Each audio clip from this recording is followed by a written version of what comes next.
From the British fantasy novelist who kind of looks like a hobbit. That one.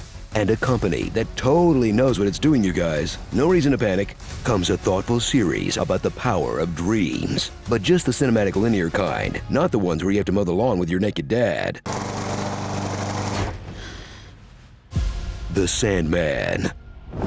Enter the world of humanity's dreams, where the Dream Lord keeps our fantasies on track like a super goth Kevin Feige. There are rules, protocols which must be followed. But when this berries and cream boy gets trapped inside a glass cage of emotion, he'll have to escape and put our worlds back in order with the power of roofies.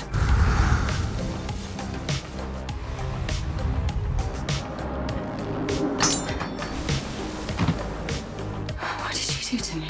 In this relatable fantasy where the real nightmare is having to catch up on work while you're out of the office. Oh gods, I can't deal with this mess right now. Do you know how many dream mails I have in my inbox?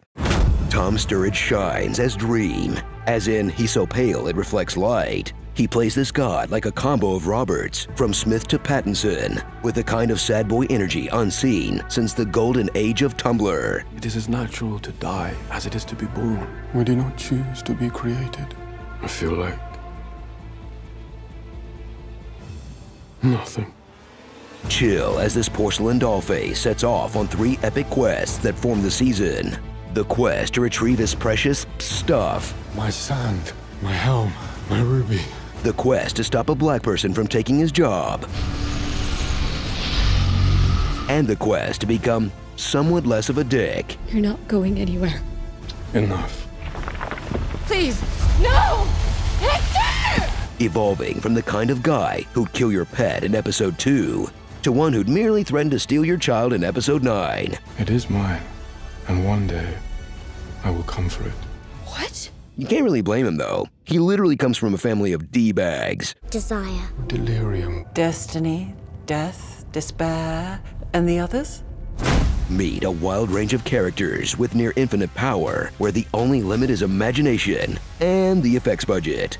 Like Rose Walker, who must choose to embrace or reject her destiny as a human MacGuffin. What's a dream vortex?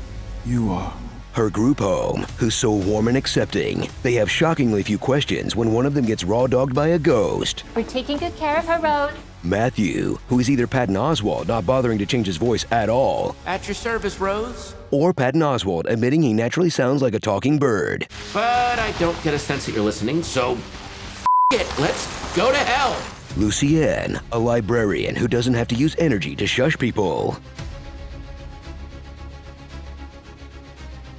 Gwendolyn Crispy, who steals the show in a life or death game of, I know you are, but what am I? I am a dire wolf. I am a hunter. I am a Nova. Well, I am a Nova times infinity. Nah. David Thewlis, who proves if you want a skinny twerp to be hiding ultimate powers, you call David Thewlis. And the Corinthian, an American nightmare whose peepers are no worse than Steve Buscemi's. But his presence really highlights how English our collective unconscious is. Chesterton, do you read? I have tea. Do I have tea and biscuits? Should be amusing, if nothing else. Oh, I can't believe it. They even colonise the imaginary world, eh? Absolute legends, Nuff. So while the tech companies race to throw their money at expensive genre projects, and HBO takes their content out for a nice drive,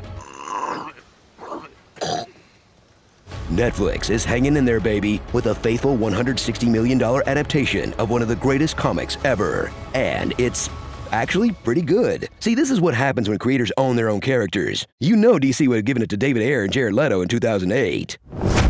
Starring Morris Leap, Walker, Vortex Ranger, A Chew to a Kill, Patton Oswalt, Alfred, Inferno Wild Wings, Hocus, oh my god! This is Halloween, Spirit Halloween. I want you to haunt me. The Exorcist, a literal field of dreams. And your average adult Disney fan. Little Emo's Adventures in Slumberland. This is actually the ideal male friendship. A dude you catch up with at a bar once every 100 years. Did you know the Andor series is honestly kick-ass so far? If you're ready to accept Star Wars into your heart again, let Kim Napzok take you on a deep dive into the history and evolution of The Rebellion. Click the thumbnail on the right to watch now. Happy birthday, Francesca. Bad words in Spanish. I'll do you one better. Why is epic voiceover guy? Camp Anawana, we hold you in our hearts, and when we think about you, it makes me wanna fart